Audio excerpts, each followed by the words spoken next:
মাথার ত্বক বুঝে ব্যবহার করতে হবে শ্যাম্পু। কেনার আগে কি কি খেয়াল রাখবেন, কি বলছেন বিউটি থেরাপিস্ট। বিজ্ঞাপন দেখে দোকান থেকে নিজের পছন্দমতো শ্যাম্পু কিনে ব্যবহার করলে চুলের ক্ষতি হওয়ার আশঙ্কাই বেশি। মাথার ত্বকের পিএইচের ব্যালেন্সও নষ্ট হতে পারে। চুলের যত্নে তেলের মতো শ্যাম্পুরও যথেষ্ট ভূমিকা রয়েছে, তবে চুল ভালো রাখতে গেলে যে কোনো ধরনের শ্যাম্পু কিনে ব্যবহার করা কাজের কথা নয়। মাথার ত্বকের স্বাস্থ্যের কথাও ভাবতে হবে শ্যাম্পু কেনার আগে। এ প্রসঙ্গে বিউটি থেরাপিস্ট স্বাতী দত্তের মত, এই ধরনের সমস্যা থেকে মুক্তি পেতে হলে পুরোপুরি ভেষজ এবং প্রাকৃতিক উপাদান নির্ভর শ্যাম্পু ব্যবহার করা।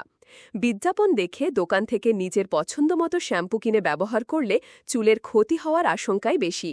স্বাতীর কথায়, যেহেতু আমি ন্যাচুরোথেরাপি নিয়ে কাজ করি, তাই আমি সবসময় বলবো হার্বাল জিনিসের ওপর ভরসা রাখতে বলবো। হার্বাল শ্যাম্পু কন্ডিশনারে সামান্য হলেও রাসায়নিক থাকে, তবে তা থেকে ক্ষতির আশঙ্কা কম। কিন্তু কর্মব্যস্ত জীবনে ঘরোয়া ভেষজ উপাদান দিয়ে কেশচর্চার প্রসাধনী তৈরি করার সময় কোথায়? সেক্ষেত্রে বিকল্প উপায় কি? মাথার ত্বক কিংবা চুলের ক্ষতি চান না, আবার বাড়িতে বসে প্রাকৃতিক নানা উপাদান দিয়ে কেশচর্চার প্রসাধনী তৈরি করবেন, হাতে সেই সময় নেই। সেক্ষেত্রে বিউটিশিয়ানদের পরামর্শ হল দোকান থেকে হার্বাল শ্যাম্পু কিনে ব্যবহার করা। তবে স্বাতী বলছেন, আজকাল হার্বাল শ্যাম্পু বলে বাজারে রাসায়নিকযুক্ত অনেক কিছুই বিক্রি হচ্ছে।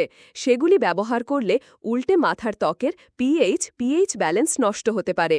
হার্বাল শ্যাম্পুতেও প্রিজারভেটিভ দেওয়া থাকে, তবে কেনার আগে দেখে নিতে হবে কত শতাংশ রাসায়নিক প্রসাধনীতে রয়েছে। ফাইন হেয়ার এবং অয়েলি স্ক্যাল্প। চুল স্ট্রেট এবং রেশমের মতো হলে চোখ বন্ধ করে ভলিউমাইজিং শ্যাম্পু বেছে নিতে পারেন। এই ধরনের শ্যাম্পু চুলের ঘনত্ব বাড়িয়ে তুলতে সাহায্য করে। শ্যাম্পু করার কয়েক ঘন্টার মধ্যে চুল তেল হওয়ার ভয় থাকে না। সপ্তাহে ২-৩ বার এই ধরনের শ্যাম্পু ব্যবহার করা যেতে পারে। খুশকির সমস্যা থাকলে একদিন অ্যান্টি ড্যান্ড্রফ শ্যাম্পু মাখতে হবে, তবে সঙ্গে ভালো মানের কন্ডিশনার রাখাও আবশ্যিক। কোকড়া চুল দেখতে সুন্দর লাগলেও তার যত্ন নেওয়া কঠিন, কারণ এই ধরনের চুল সহজেই রুক্ষ শুষ্ক হয়ে পড়ে। খোলা রাখলে জট পড়ার আশঙ্কাও বেড়ে যায়। তাই কোকড়া চুলের শ্যাম্পু এবং কন্ডিশনার কেনার ক্ষেত্রে বাড়তি সাবধানতা নিতে হয়।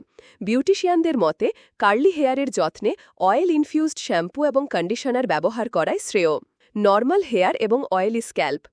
মাথার ত্বক তেলতেলে হলেও সেই তৈলাক্ত ভাব চুলের ডগা পর্যন্ত এসে পৌঁছায় না। এমন অবস্থায় ঘন ঘন শ্যাম্পু করলে মাথার ত্বক হয়তো পরিষ্কার থাকে, কিন্তু চুল রুক্ষ হয়ে যায়। এই সমস্যার সমাধান করতে পারে ক্ল্যারিফাইং শ্যাম্পু। মাথার ত্বকে জমা অতিরিক্ত সেবাম, মৃতপোষ, ঘাম, ধুলো ময়লা দূর করতে এই ধরনের শ্যাম্পু দারুণভাবে কাজ করে। পাশাপাশি চুলের আর্দ্রতাও নষ্ট হতে দেয় না। গ্রন্থনা অধ্যক্ষ মহসিন আলী আঙ্গুর, সম্পাদক ও প্রকাশক মুজিবনগর খবর.com, মেহেরপুর।